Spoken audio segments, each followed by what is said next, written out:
É isso aí, sejam todos bem-vindos a mais um vídeo do canal com mais informações do Atlético, que empatou com o Cruzeiro 0-0, e nós vamos acompanhar os melhores momentos desse jogo com os nossos amigos da ESPN Brasil. Então, para você ficar por dentro de todas as informações do Atlético que sai aqui no nosso canal, já se inscreve no canal e deixa o seu like e coloca aí também nos comentários quem você achou que foi o melhor da partida do Atlético, né? Do time do Atlético contra o Cruzeiro, né? Sem mais delongas, bora pro vídeo, vamos lá. O menino foi muito bem, né? Brasileiro é bom meio demais, sinistro, cara. Hein? Ô, Elton, fala aí, Elton, desse mundo sinistro de Cruzeiro e Galo. Ele achou que ia ver a fada, acabou entrando na casa do terror, né? É bem diferente mesmo. Mas estava acostumado com isso em outro grande clássico do futebol brasileiro, mas realmente subiu um pouco o tom, né? Eu acho que esqueceram que de fato é pré-temporada. Foi um jogo onde os dois técnicos, inclusive, deixaram os jogadores mais minutos em campo, e o que significa que há uma tentativa também de acelerar esse processo de entrosamento, de ritmo de jogo para começar a temporada. O Atlético, a gente viu o Cruzeiro mudar todos os jogadores e o Atlético não. Isso dá uma exata noção dos elencos das duas equipes, né?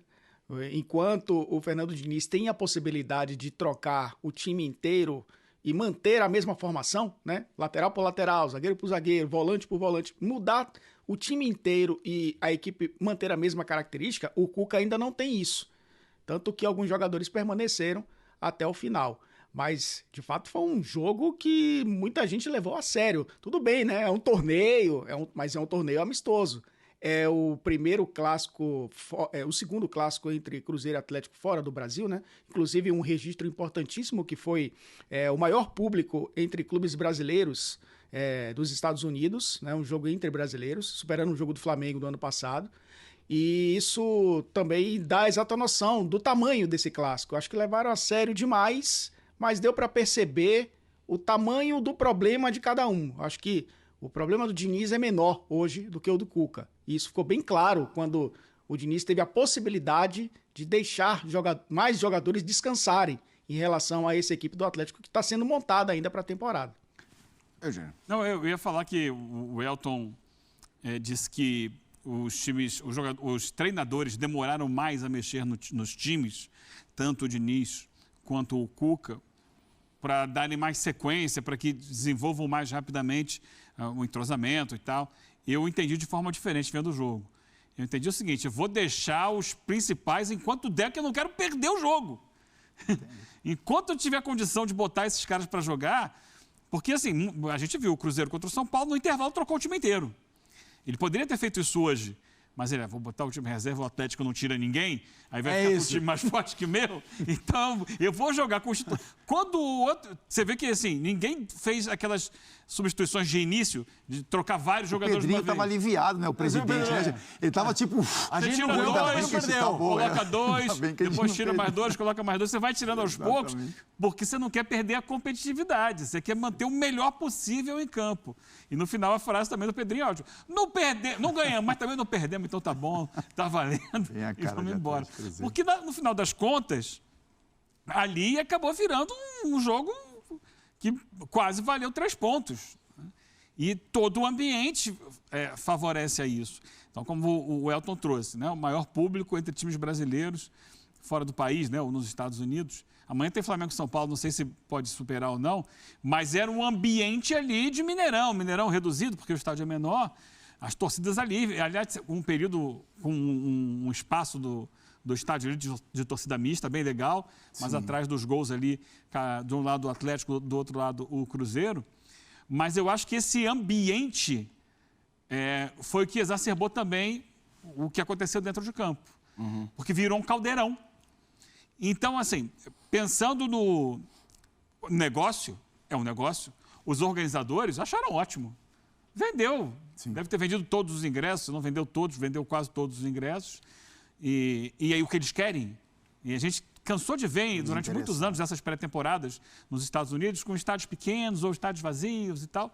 Hoje não, hoje tinha clima de jogão mesmo. Clima de final. Ambiente de jogão. Isso, para quem está promovendo, é ótimo, porque tem o retorno. Agora, para os técnicos é ruim, porque Sim. A pior coisa do mundo para o Atlético.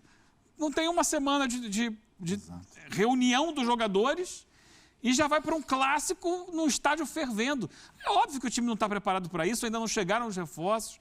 Então, eles são obrigados a jogar como se fosse uma final de campeonato no primeiro jogo do ano. Exatamente. Isso atrapalha a preparação. A preparação não deveria ser feita assim. O próprio Diniz reclamou. E Fábio, aí indo para o geral desse confronto, pensando no ano, antes de mostrarmos os melhores momentos, a gente tinha os 2 telões com os escudos e as figuras de Hulk e Gabigol. E a gente está falando de uma rivalidade entre os dois que já existia na época, Gabigol-Flamengo, Hulk-Galo, eles se encontraram em vários confrontos importantes. Vai ser bacana ver essa rivalidade mineira em 2025, hein, Fábio? Ah, sim. São 2 jogadores que chamam muita atenção dentro do campo e fora também, né? Com relação à imprensa, à movimentação de torcedores. Jogadores que têm qualidade, né? Que podem ser protagonistas dos seus clubes. Podem, porque o Hulk já é um dos protagonistas e o Gabigol está chegando agora, né? Meio que com essa função também de assumir essa responsabilidade.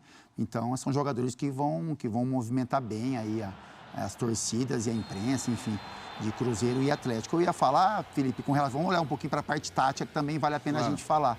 A maneira como o Fernando Diniz está olhando para essa formação de frente, né? A gente ficou na dúvida como é que seria, como é que Gabigol, Dudu, enfim, se o Cruzeiro usaria um jogador, o Dudu pela direita, um jogador de beirada realmente pela esquerda, com o Gabigol um pouco mais centralizado. E aí o que ele está desenhando é o Gabigol centralizado com o Matheus Pereira quase que fazendo esse segundo homem de ataque, né? O Matheus Pereira muito próximo do Gabigol, próximo realmente ali da área, né? Para fazer uma tabela, um arremate de fora da área. E ele está usando o Eduardo pelo lado direito e o Dudu pelo lado esquerdo no momento de recomposição. Então, enfim, é algo que chama atenção, porque parece que já tem um desenho, né? Isso pode ser mudado com algum jogador que venha a chegar ao Cruzeiro, que eu não acredito que aconteça, porque já falam que as contratações se encerram, ou se algum outro jogador do elenco vai conseguir brigar tem por que essa... o Caio Jorge, Isso, exatamente. Vai ter um jogador do elenco mesmo que vai buscar espaço, mas essa formatação, com o Eduardo pela direita, Dudu pela esquerda, Gabigol centralizado e o Matheus Pereira fazendo quase essa função de segundo homem ali, mais próximo do Gabigol. É muito semelhante com o que ele fazia no Fluminense durante muito tempo, com Arias pela direita, Keno pela esquerda, Cano e com o Ganso chegando o tempo inteiro. O Ganso seria o Matheus Pereira, o camisa 10, que fica muito perto do centroavante, mas que tem liberdade para se movimentar, vir construir jogada na direita, construir jogada na esquerda, às vezes dar um passo atrás para começar o lance. O Ganso fazia muito isso.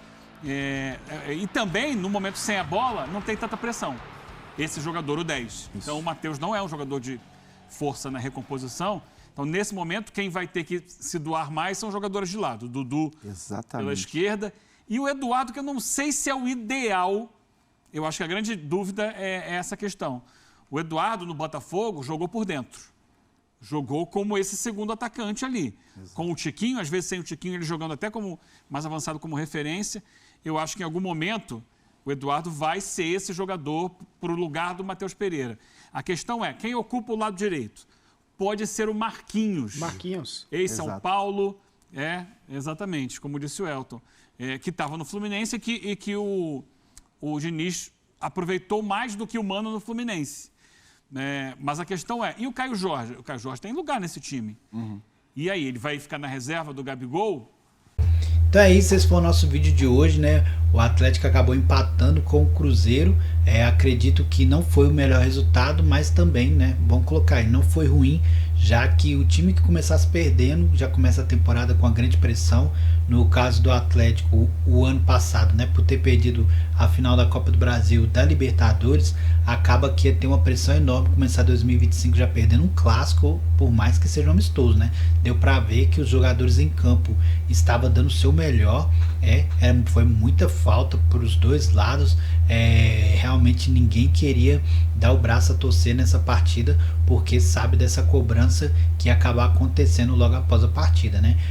O Galo ainda precisa melhorar algumas peças, o Cuca já falou que precisa de algum reforço, né? O Júnior Santos já está aí reforçando o time do Galo, aparentemente ainda vai ter mais algumas contratações. Vamos esperar para ver se esse time do Galo vai conseguir mostrar um bom futebol durante a temporada 2025 e quem sabe um título importante esse ano, que é o que a torcida quer ver, o Galo voltar a conquistar títulos, que é o que o Galo tem ganhado nesses últimos anos, com esse time, né, principalmente com o Hulk na frente da equipe. Deixe sua opinião nos comentários, o que você achou do clássico, se inscreve no canal, deixa o like e até o próximo vídeo. Valeu, fui!